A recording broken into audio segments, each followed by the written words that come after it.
Hello everyone, my name is Dr. Rashmi Gupta. I am lecturer in स्वास्थ्य कल्याण institute of naturopathy and यौगिक sciences. आज हम पढ़ते हैं वर्ण क्या होता है। वर्ण वह सबसे छोटी यूनिट या इकाई होती है जिसको हम तोड़ नहीं सकते, यानी कि विभाजित नहीं कर सकते, वर्ण कहलाते हैं। फॉर एग्जाम्पल पत्र, प और त्र दोनों मिलकर शब्द का निर्माण करते हैं। प जो है वह हमारा व्यंजन है और व्यंजन का निर्माण किसी न किसी स्वर की सहायता से अवश्य होता है। जब हम पा को ब्रेक करते हैं तो पा के नीचे हलंत लग जाता है और उसमें से आ निकल जाता है। त्र जो होता है वो हमारे दो व्यंजन से मिलकर बनता है, ता प्लस रा, और उसमें से भी हम स्वर निकाल देते हैं आ, तो ता और रा के नीचे भी हलंत लग गया। इस तरह से हमें 5 वर्ण मिल गए और इन 5 वर्णों ने मिलकर के हमारे एक शब्द का यानी पत्र का निर्माण कर दिया।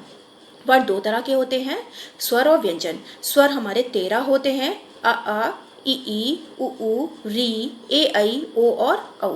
अंग और अनहा, ये कुल 13 स्वर माने गए हैं।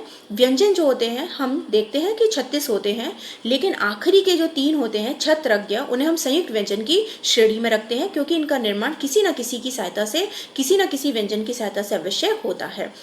तो प्रारंभिक जो क से लेकर के ह तक हमारे 33 व्यंजन है, उन्हें हम व्यंजन में मानते हैं। लेकिन 2 अतिरिक्त व्यंजन और होते हैं, ड से डमरू और ढ से ढक्कन, जिनके नीचे बिंदु का प्रयोग किया जाता है, वो हमारे 2 अतिरिक्त व्यंजन माने गए हैं और उन्हें हम व्यंजन में रखते हैं। और इस तरह से हमारे व्यंजनों की संख्या 35 हो जाती है और कुल संस्कृत वर्णमाला में स्वर व्यंजनों की संख्या होकर के कुल 48 वर्ण हो जाते हैं। अब हम पहला पढ़ते हैं, स्वर क्या होता है। स्वर वे होते हैं जिनका उच्चारण मुख से बिना किसी की सहायता के होता है, अर्थात जिनका उच्चारण हम स्वतंत्रता पूर्वक करते हैं, जिनके उच्चारण के लिए हमें अन्य किसी वर्ण की सहायता नहीं लेनी होती है, स्वर कहलाते हैं।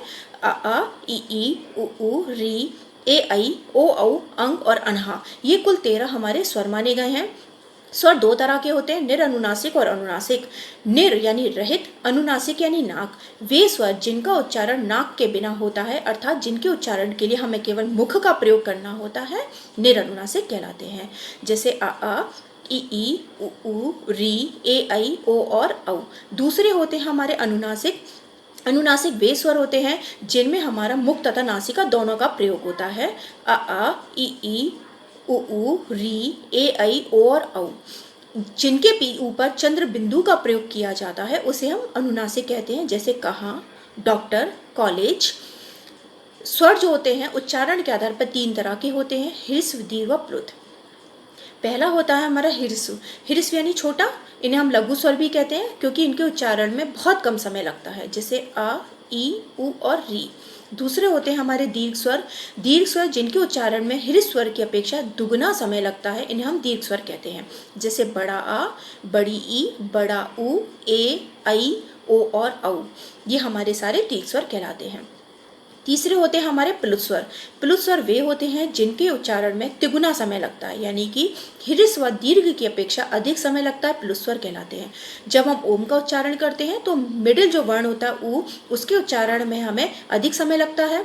ए ही शारदे, इसमें जो प्रारंभिक वर्ण है ए, हम इसका उच्चारण करते हैं तो ए ही शारदे, ए में अधिक समय लगता है। दूसरे होते हैं हमारे व्यंजन। व्यंजन वे होते हैं जिनके उच्चारण में हमें अन्य किसी वर्ण की सहायता लेनी होती है, अर्थात जिनका उच्चारण स्वतंत्रता पूर्वक नहीं होता है, व्यंजन कहलाते हैं। व्यंजन हमने देखा था, टोटल हमारे 35 व्यंजन होते हैं। व्यंजन 4 तरह के होते हैं, स्पर्श व्यंजन, अंतःस्थ व्यंजन, ऊष्म व्यंजन और अयोगवाह व्यंजन। पहला होता है हमारा स्पर्श व्यंजन। जो का तथा मा तक के हमारे व्यंजन हैं वो सारे हमारे स्पर्श व्यंजन में आते हैं क्योंकि जीवा मुख के इसमें अलग अलग भागों को स्पर्श करती है। दूसरे होते हैं हमारे अंतःस्थ व्यंजन, जिसमें जीवा मुख के किसी भी भाग को स्पर्श नहीं करती है, अंतःस्थ व्यंजन कहलाते हैं, जैसे यारा, लावा। तीसरे होते हैं हमारे ऊष्म व्यंजन, जो एक प्रकार की घर्षण या रगड़ के साथ उत्पन्न होते हैं, अर्थात जब जिनका उच्चारण करने में हमें एक सांस की प्रबलता देनी होती है या जिनके उच्चारण के लिए हमें घर्षण का प्रयोग करना होता है, जैसे श, श, सा और हा। चौथे होते हैं हमारे अयोगवाह व्यंजन, अयोगाश्चा ते वाहश्चा अयोगवाह, अर्थात कुछ व्यंजन और होते हैं अतिरिक्त जो हमारे स्वर के अनंतरण ही उच्चारित होते हैं, वो हमारे अयोगवाह कहलाते हैं। ये हमारे 4 तरह के होते हैं, विसर्ग, अनुस्वार, जीवामूल्य और उपधमानीय। विसर्ग जो होते हैं वो जैसे हम बात करते हैं राम, राम के पीछे दो बिंदु लगा देते हैं, वो हमारा विसर्ग कहलाता है और हम इसको कैसे बोलते हैं, रामः, यानी ह का जो साउंड देता है वो हमारा विसर्ग देता है। दूसरा होता है हमारा अनुस्वार। अनुस्वार जैसे राम वर्ड है उसके पीछे हम एक माँ एक्स्ट्रा लगा देते हैं जिसके नीचे हलंत होता है, यानी आधा माँ लगा दिया। अब हम इस माँ का प्रयोग ना करके प्रारंभिक माँ के ऊपर अगर हम बिंदु का प्रयोग करते हैं तो हमारा अनुस्वार बन जाता है। तीसरा होता है हमारा जीवा मूल्य, जो हमारे का तथा खा से पहले उच्चारित होते हैं, यानी कि इसका जो साइन होता है वो दो हाफ मून को अगर हम उल्टा जोड़ देते हैं तो हमारा इसका साइन बन जाता है। जैसे शिशु खादती, शिशु और खादती के बीच में हम इस साइन का उपयोग करते हैं।